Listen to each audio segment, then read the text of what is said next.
es diplomada en terapia intensiva por la Universidad de Michoacán, también de la Universidad, diplomado en cardiología avanzada por el Instituto Nacional de Cardiología Ignacio Chávez, y también la diplomada en heridas y estomas de eliminación por la AMSICHA. Pues le agradecemos mucho que nos haya acompañado, sé que está muy ocupada siempre, pero pues siempre hay un espacio para que nos comparta sus experiencias. Muchas gracias, licenciada, le doy su micrófono. Una indicación específica para una herida no la hay, no hay un producto que nos pueda cubrir todas las necesidades de una herida y todas las necesidades de las patologías del paciente. Por eso quise previamente hablar del tema, iniciar con concepto de una herida, cicatrización y sus fases, preparación del lecho de la herida, las características de los apósitos y apósito hidrocelular. Una herida, pues muy fácilmente es la disrupción de estructuras anatómicas y funcionales normales, es una pérdida de la sustancia de cualquier superficie epitelial del organismo, pudiendo ser superficial o profundas, una lesión traumática de la piel y o mucosas. En temporalidad de las heridas las podemos dividir en herida crónica y herida aguda. Hay otras clasificaciones como son heridas traumáticas por quemaduras, lesiones por presión, pies diabéticos. Sin embargo, ahorita nada más les puse esta clasificación para ubicarnos que la mayoría de heridas que tenemos dentro de las clínicas de heridas son heridas crónicas. Una herida crónica es porque por su naturaleza, complicaciones o retraso en la cicatrización prevalece por un espacio temporal de 6 semanas o más. Toda paciente que refiera que esa herida tiene más de este tiempo, ya le llamamos herida crónica. Puede ser por diversas causas y una de las más aquí importantes es que hay un retraso de la cicatrización. Ahorita vamos a ver las fases que tuviera que llevar un proceso fisiológico en una herida. Sin embargo, las heridas se nos estancan en una fase y la paciente permanece incluso 15 años, 20 años con una herida abierta, y esas heridas las llamamos heridas crónicas. En una herida aguda, dicen a veces los expertos que aunque nosotros realicemos intervención o no realicemos intervención, la herida va a cerrar. A lo mejor en un plazo mayor a que si la estimulamos, la preparamos, pero va a cerrar. Y una herida crónica, si no está dentro de una clínica de heridas o por personal calificado, puede vivir de por vida con esa herida y no va a cerrar. El proceso de cicatrización por el que pasa cualquier herida, ya sea aguda o crónica, es un proceso que viene en cascada, que implica una serie de fases, pueden ser simultáneas en su mayoría, con predominio cronológico en algunas de sus componentes, es decir, va primero una fase, posterior otra. La eficiencia de la regeneración del sitio de la lesión es extrema en los fetos o en los neonatos, aquí se moderada, y en los adultos y con muchas deficiencias o secuelas en individuos senescentes. Cuando tenemos un problema o una herida en un neonato, sana muy rápido. El proceso de regeneración es muy rápido a diferencia de los adultos.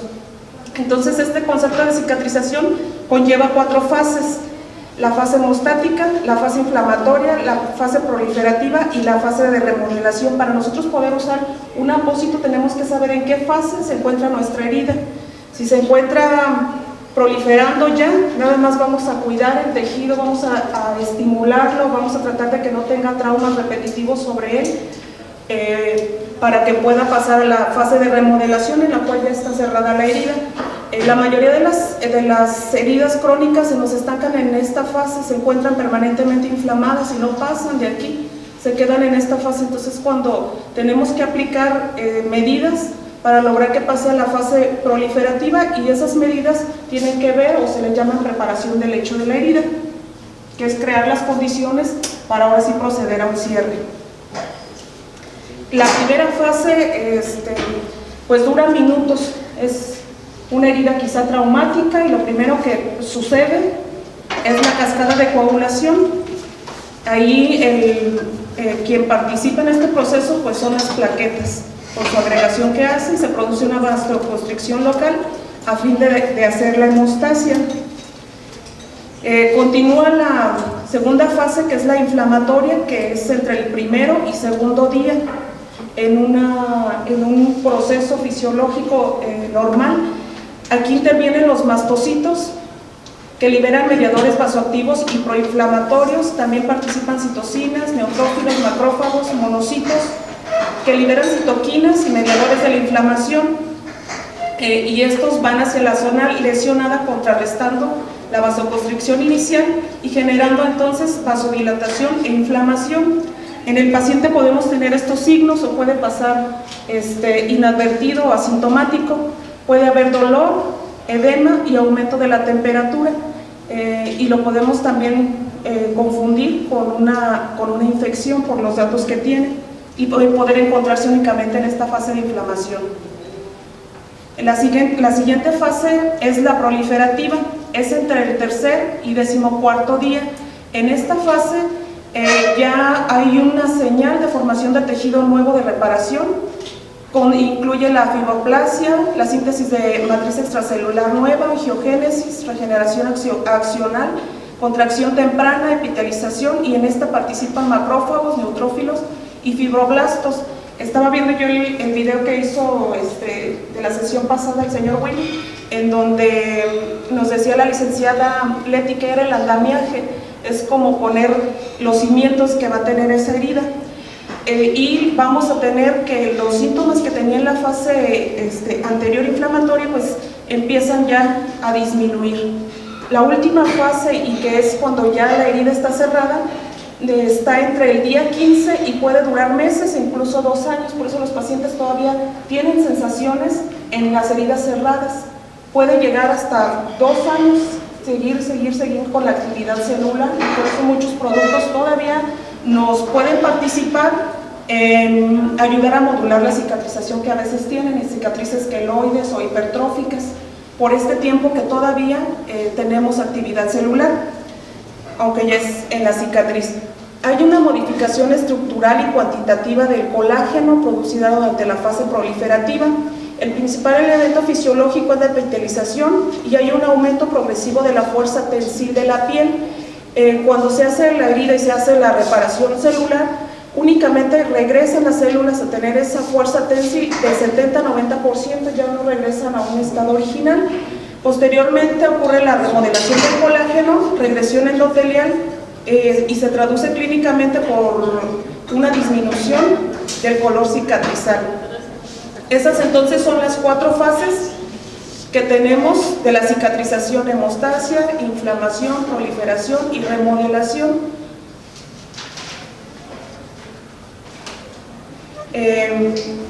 Seguimos con evaluación de las heridas. Ahora vamos a pasar, bueno, ya se hizo la herida, ¿qué le checo, qué le veo, qué puedo explorar en esa herida? ¿Cómo lo hago? El autor y quien se dedique a heridas, pues este libro es básico, es de consulta, es el libro de manejo, abordaje y manejo de heridas del doctor José Contreras. Es el único libro que existe, que tenemos de un autor mexicano. El doctor González es dermatólogo y está en el Hospital Jean González, se dedica a heridas, es el único libro mexicano y está pues básico para quien se dedica o se va a dedicar a heridas. Él sugiere que en esta evaluación de heridas siempre iniciemos por una historia clínica. Cuando estamos en el consultorio con el paciente, porque el personal de enfermería que está adscrito o quien se dedica a la parte privada se enfrenta solo al paciente, estás allí tú en la consulta. Entonces, ¿qué haces? Él sugiere que se haga una historia clínica primero, le preguntes todos los antecedentes al paciente, lo realices primero, porque si realizas primero la exploración de la herida, el paciente lo que le interesa es que le digas qué se va a poner en la herida y con qué se va a ir.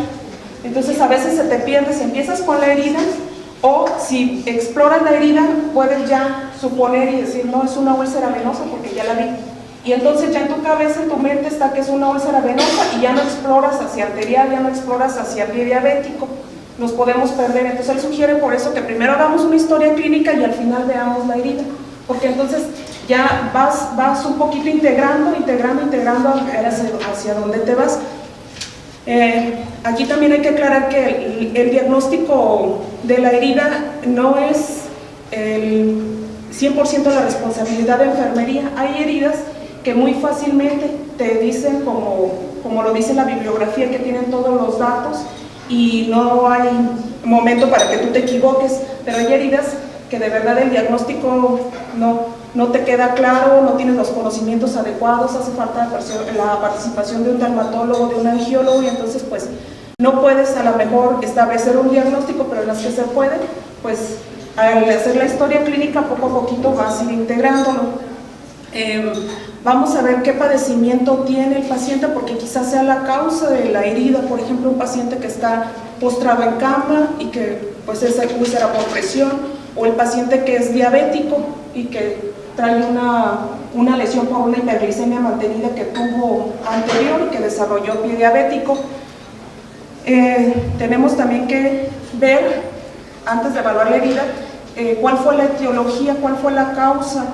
Fue el andar descalzo, fue que tuvo un trauma en el pie, que casi siempre son la mayoría de las heridas, y si se puede, les decía, establecemos un diagnóstico, porque todas las heridas conllevan, sí, la cura local, pero siempre llevan un extra. Por ejemplo, la úlcera venosa no es curar la herida, no vas a poder, aunque prepares el lecho, aunque hagas lo correcto que te marcan de preparación del lecho de herida, no vas a poder, porque necesitas aumentar compresión. Esa paciente necesita tener compresión terapéutica, necesita tener venotónicos, necesita ejercitarse y necesita la cura. Sin esos cuatro, pues no, y a veces nosotros nos centramos mucho en herida y queremos sanarla, y pues no. Así todas las heridas tienen un extra que tenemos que hacerle al paciente en un pie diabético de una lesión plantar. También difícilmente lo vamos a curar si no metemos algún método de descarga para que esa herida pueda contraerse y cerrar. Muy importante es determinar el objetivo. ¿Qué queremos hacer? Si es una paciente de 90 años y es una úlcera venosa que quizá tenga 20 años de evolución y la paciente ya está cansada porque toda la vida fue una cura tradicional a base de tallar el tejido, está desnutrida, está encamada, no hay quien la cuide, no hay quien la cure, o sea, debemos de ver los pros y las contras de una cura. Hay momentos en que tienes que decir, bueno, se ve con algo nada más paliativo, no tanto querer cerrar ese tipo de heridas o querer asumir el reto, porque en ese tiempo que ella tuvo la herida abierta, a lo mejor ya está con algún dato ya quizá de algún proceso cancerígeno, no sabemos. Entonces hay que determinar el objetivo y centrarnos bien, poner los pies en la tierra de qué vamos a hacer y la calidad de vida que le vamos a ofrecer al paciente. Complementario a esto, pues sus estudios que creamos convenientes, algunos podemos indicar por enfermería, otros tenemos que apoyarnos con algún médico, por eso todas las clínicas de herida en su mayoría tienen un jefe médico.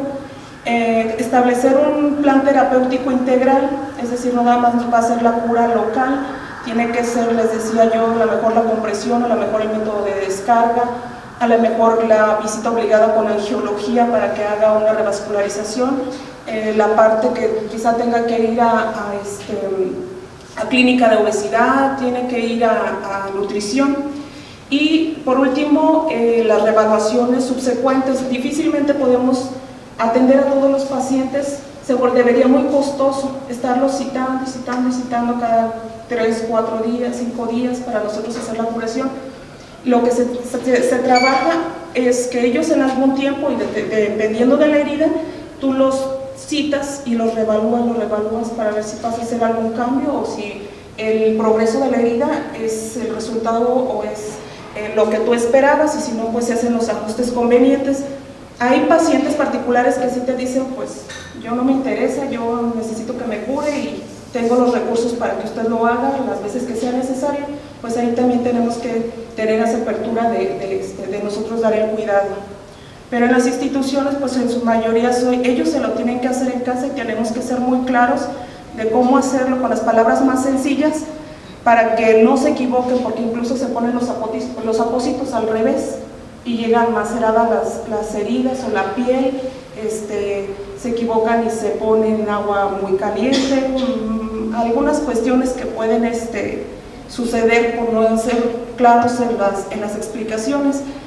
Entonces ya realizamos toda esa historia clínica y ahora sí nos vamos hacia la herida, ahora sí nos paramos, exploramos la parte en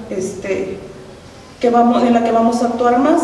¿Qué le evaluamos a la herida? Pues vamos a evaluar, número 1, topografía y localización, número 2, la forma de la herida, el tamaño, las características del lecho de la herida, el exudado, los bordes de la herida y la piel perilesional, y vamos a ir viendo cada uno. En cuanto a la topografía o localización, pues vamos allí a referir en qué región anatómica se encuentra la herida, si es una lesión única, bilateral, simétricas o asimétricas. Esto es muy importante porque vas, terminas y el paciente te dice, es que también tengo otra acá. Entonces desde un principio tienes que explorar bien al paciente cuántas tienen, dónde las tiene, si tiene otras similares en otras partes del cuerpo. A veces ni ellos se las conocen, te presentan un pie diabético, es que la lesión está en el pie izquierdo, y cuando exploras ves que en el derecho quizá tenga una herida infectada y que ni cuenta se ha dado el paciente. Tenemos que referirnos bien a la topografía, en qué zona se encuentra, y por ejemplo yo aquí puse la topografía abdominal, referirnos bien si es el flanco derecho, flanco izquierdo por terminología médica, o por ejemplo aquí en regiones de cabeza y cuello, si es qué región temporal, frontal, en donde encontramos nuestra herida. En cuanto a la forma, ¿a qué se refiere? Pues a las características propias de la herida. Vamos a ver ahí forma, tamaño, características del borde, del lecho, de la piel perilesional y el olor. Todo esto lo vamos a explorar cuando hagamos la morfología.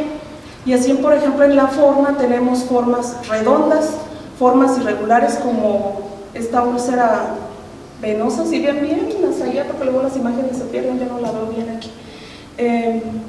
Por ejemplo, esta es una herida que el paciente se hizo solo, facticia se llama, pueden ser en cuña, tomar formas caprichosas, y en muchas ocasiones la forma ya te va guiando el diagnóstico. En esta úlcera venosa, por ejemplo, es una forma muy irregular, que es característica de úlcera venosa, aparte de la coloración ocre que tiene alrededor. En cuanto al tamaño, pues vamos es una herramienta para articular las metas, porque es la forma en que nosotros vamos a ir viendo el progreso de la herida. La herida tiene que ir contrayéndose a nosotros, iniciar con la terapéutica adecuada, entonces tenemos que tener una base por la cual guiarnos. Es una referencia sobre el progreso del retroceso de la herida, y para nosotros también ver la efectividad del manejo instaurado. Si es área, estaríamos hablando de que vamos a medir el largo por el ancho. Esta es una medida de dos superficies o de dos dimensiones. Cuando las heridas tienen una tercera dimensión, que es la profundidad, hablamos de volumen, y así tenemos largo, ancho y profundidad. Son básicas, hay otras formas de hacer la medición del tamaño, pero esta es de las más comunes. Utilizamos una regla y ahí tomamos la medida en centímetros. También podemos encontrar, en cuanto al tamaño, zonas de socavamiento o zonas de túnel. Un socavamiento es una destrucción tisular alrededor del perímetro de la herida, bajo la piel intacta. Aquí, por ejemplo, aquí lo señalé con quise hacer un círculo. Con un hisopo tú lo puedes introducir, o con tu dedo, y únicamente está debajo de la piel intacta. Y tú para referirlo, tienes que usar las manecillas del reloj, en donde las 12 es la cabeza del paciente y las 6 son los pies. Entonces, por ejemplo, si tiene este socavamiento aquí, estaríamos hablando que lo tiene a las 4 horas, y medimos en centímetros. El hisopo, cuando lo introducimos, tiene que estar húmedo para no lastimar el tejido. Introducimos, marcamos, o a veces el mismo exudado te marca hasta dónde llega nuestro hisopo, y tomamos la medida con la misma regla. Un túnel difiere del socavamiento porque el túnel es un canal que se extiende desde cualquier parte de la herida y puede llegar hasta tejido celular subcutáneo o al músculo. Podemos introducir el hisopo y se va derechito en una sola dirección, como lo dice el concepto. a diferencia del socavamiento que únicamente está alrededor, no hace tanta profundidad. Y el túnel también lo referimos de acuerdo a las manecillas del reloj, y pues siempre los túneles son más largos que los socavamientos, en su mayoría. Otra parte importante es describir el hecho de la herida. ¿Qué tipo de tejido tiene tu herida? Si es granular, si es esfacelado, fibrina, necrótico, si hay hipergranulación o islas de epitelio. Aquí lo vas a medir en porcentajes y es un cálculo ahora sí que no tan exacto. Vas a poner, si tú ves por ejemplo granular, que es el tejido rojo vascularizado, pues un 60%, quizá ves un 10% de esfacelo, quizá te queda un 30% de necrótico, para que tú llegues a un 100% y que todos hablemos el mismo idioma en cuanto a heridas, y ya nosotros mismas vamos pasando qué tanto quiero yo debridar para llegar a un 100% granular, que sería la meta. Hay otro tipo de valoración del hecho de la herida, que es por código de colores. Este código de colores nos va diciendo, si tu tejido está negro, debrida, excepto cuando haya sospecha de oclusión arterial. Cuando lo tenemos muy frecuente, el pie diabético de tipo isquémico, si tú diagnosticas o tú puedes, hay probabilidades de que sea un pie diabético de tipo que tenga alguna oclusión arterial o que sea de tipo isquémico. Dice que algunos así lo dicen, no te metas, mándaselo al angiólogo, porque te vas a meter en muchos problemas, y problemas que quizá entretengas al paciente, le digas si lo voy a poder curar, va bien, y cuando acuerdas el daño se extendió y terminan amputándose esos pacientes. Ese tratamiento está fuera de nuestro alcance, tiene que verlo un angiólogo. Un tejido amarillo que veamos en la herida nos va a señalar que debemos debridar y limpiar. Un tejido rojo, que es el tejido de granulación, tenemos que limpiar, proteger ese tejido. El rosa se refiere que ya la repitelización está en curso o ya terminó, y lo que tenemos que hacer es protegerlo. Si tenemos un tejido verde, tenemos que tratar la infección. Aquí nos sugiere un cultivo, limpiar el hecho de la herida. Un color verde o amarillo, y aparte el olor, pues siempre después nos hablan de pseudomonas. Esto se pone a la cabecera del paciente en algunos hospitales, y nos decía el doctor Zapata en la plática que hubo el sábado pasado, nos decía él que él lo usaba mucho, y para no decir el paciente, porque sí se alteran mucho los pacientes, que les diga está 100% necrótico su piel, se alteran mucho. Entonces tú, como código de colores, lo pones a la cabecera del paciente y ahí marca 100%, en donde está el color negro, y quien va y dice, ya está para un debridamiento quirúrgico quizá, y así nos entendemos mejor y no estamos señalando al paciente directamente o enterándolo directamente, aunque tenga que estar enterado, pero sí le alteran las cosas que decimos, o el tejido está muerto, y es una buena estrategia. En cuanto al exudado, aquí vemos la cantidad, características, y esto nos va a ayudar a definir el balance de la humedad de la herida. Puede alertar de problemas inflamatorios o infecciosos presentes en la herida. Se valora en base al apósito retirado. Cuando yo retire el apósito, cuando el paciente regrese con nosotros o el paciente lo vemos por primera vez, hay que voltear a ver el apósito antes de tirarlo a la basura. Y que vamos a ver, nosotros tenemos que oler, registrar el color y la consistencia. En cuanto a la cantidad, podemos verlo como nulo, escaso, moderado y abundante. En cuanto a nulo, es que la herida está seca, por lo tanto el apósito está seco. Si es escaso, el exudado está completamente controlado, es decir, con el apósito secundario que yo coloqué, se encuentra dentro de un equilibrio. Si se encuentra con exudado moderado, dice que se controla fácilmente con un apósito absorbente con cambio de cada 2 a 3 días, y un exudado abundante es incontrolable. El apósito absorbente se satura en un día, y quizá aquí tengamos que usar otro tipo de tratamiento para poder ayudar a equilibrar el exudado. La piel perilesional y los bordes, ¿cómo los vamos a evaluar? Pues examinamos y palpamos desde la periferia de la herida hasta el área exacta de esta. Los puntos que examinamos, pues es el color, buscando palidez, eritema, cianosis, coloración ocre, púrpura, signos de induración, edema o inflamación, la temperatura que tiene la piel y si esos bordes están con hiperkeratosis, que son los callos que se forman alrededor de la herida, en algunas heridas. Otra forma de evaluar heridas y que es de lo más actual es el triángulo de las heridas, en donde nos dicen no solamente llegues y veas la herida, porque si nada más ves la herida y tratas la herida, vas a fracasar en el tratamiento. Ve también el borde de la herida, ve la herida como tal y ve la piel perilesional. Estos tres tenemos que ver en el triángulo de la herida. En el otro subtema que tenemos es preparación del lecho de la herida. Aquí en esta parte nos referimos a un concepto dinámico que debe adaptarse a las necesidades de la herida y al proceso de cicatrización. Este término de time o time en español fue introducido por Falange. Él fue el primero que dijo, si hacemos esto la herida va a evolucionar mejor. Si buscamos quitar el tejido no viable, controlamos la infección, buscamos un equilibrio de la humedad y después hacemos que los bordes avancen, vamos a tener éxito en la herida. La Asociación de Cuidado de Heridas europea, ellos ya toman el time y dicen que podemos usarlo en todos los idiomas y disciplinas sin que sea un esquema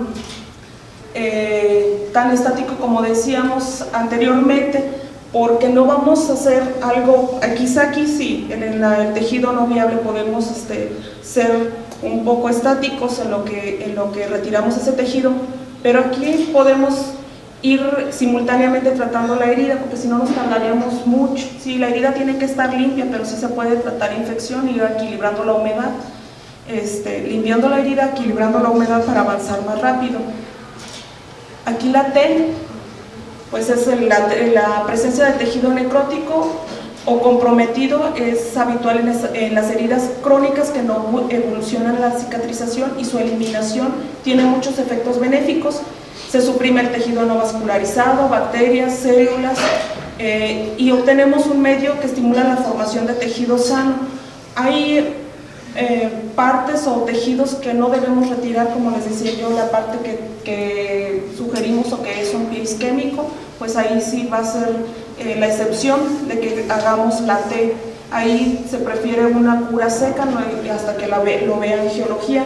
En el talón también es un tejido que tenemos que tener mucho cuidado, porque aquí el calcáneo se encuentra a 2-3 milímetros de la piel. Entonces si descubrimos esta piel, a lo mejor exponemos hueso.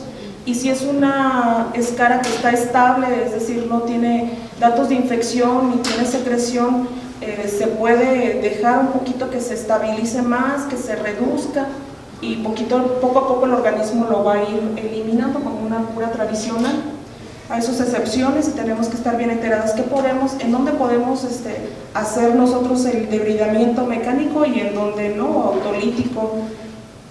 Como sí se los explicaba bien también la licenciada Leti, que hay diferentes tipos: quirúrgico, hidroquirúrgico, mecánico, bioquirúrgico, autolítico y enzimático. En su mayoría podemos hacerlo nosotros, excepto el quirúrgico, que ya son grandes áreas y que tienen que hacerlo por parte de los médicos.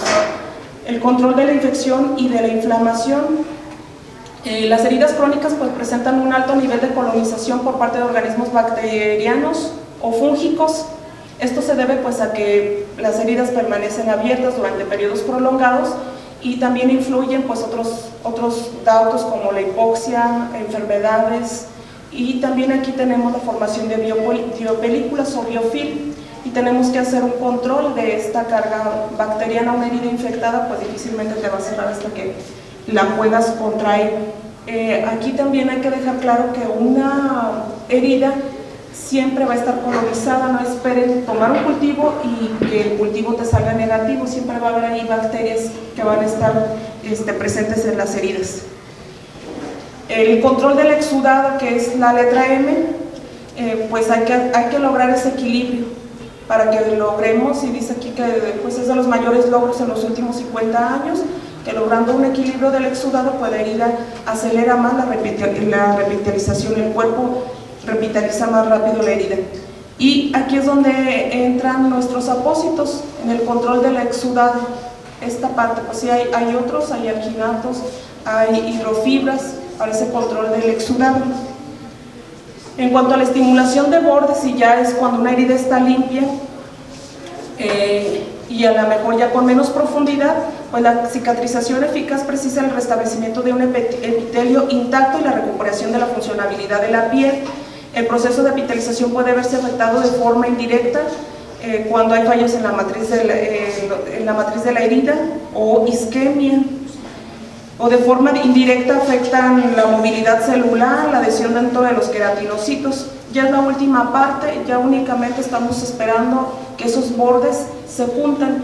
En este caso del TIME, yo estoy hablando en cierres que se realizan dentro de la clínica de heridas y que son cierres por segunda intención, en donde esperamos que la herida por sí sola, con estimulación, logre contraerse. Y aquí pues un pequeño resumen que maneja Smith, en donde viene la observación clínica, la fisiopatología o la propuesta que puedes hacer en cuanto, por ejemplo, al tejido necrótico, las acciones clínicas en la preparación del lecho de la herida, los efectos o acciones y el resultado clínico que esperas. Pues así esperaríamos un lecho de la herida viable o limpio, un equilibrio bacteriano y reducción de la inflamación, un equilibrio de la humedad y el avance de borde o margen de la herida, y así podemos llevar a cierre la herida. Esta es Frida pintando la mesa rota, se llama, y que está desaparecida la pintura, la más grande que tiene. Bueno, vamos a entrar ahora ya con la parte de los apósitos. Un apósito adecuado tiene varias características. Algunas es apropiado para el tipo de herida. ¿Quién elige el apósito? Pues lo elegimos nosotros. En cuanto nosotros tengamos la exploración de esa herida, un apósito adecuado, ideal, debe de mantener un medio ambiente húmedo fisiológico, porque lo que nosotros vamos a estar haciendo es una cura húmeda. Debe de adaptarse, ser flexible y fácil de manipular, porque el paciente lo va a hacer. Debe de ser de un adhesivo que no lesione, permitir una adecuada circulación sanguínea, es decir, que haya un intercambio gaseoso, minimiza el dolor, aquí está el intercambio gaseoso, minimiza el dolor, el trauma durante la retirada, ser una barrera aislante y protectora. Actualmente pues las heridas no manejan abiertas, siempre tienen que estar a temperatura de 36 grados y tener una humedad equilibrada. Un apósito adecuado, en este caso de los apósitos Alleville, aquí lo pongo porque esta característica a mí me parece muy importante. Borran el recuerdo visual de la herida al cubrir esta, permitiendo así que el paciente realice una actividad diaria con normalidad. Los apósitos constituyen asimismo una barrera a los estímulos mecánicos causados por las fuerzas de fricción y cizalla. El que nosotros cubramos la herida y que incluso el color vaya con el color de la piel, al paciente le da mucha tranquilidad, verse atendido, verse cómodo, incluso reduce mucho el dolor, el tener una cura húmeda y una cura como este tipo, que podemos hacer un cierre de la herida. La herida en condiciones de ambiente húmedo pues puede mejorar la cicatrización, además de resultar menos dolorosas que los productos tradicionales como son las gasas. Las gasas se adhieren y al momento de retirarlas pues te traes todo el tejido que tenías ganado de granulación. Hay ocasiones pues que no tenemos de otra y que tenemos que usar gasa porque el paciente no tiene los recursos, y los hospitales pues todas yo creo que conocemos la situación que tenemos. Pero pues sí podemos usar una interfase que no esté directamente la gasa pegando con nuestra herida. Los apósitos hidrocelulares entonces pues también se le llaman espumas de poliuretano, hidropolímeros, apósitos hidroactivos o de silicona.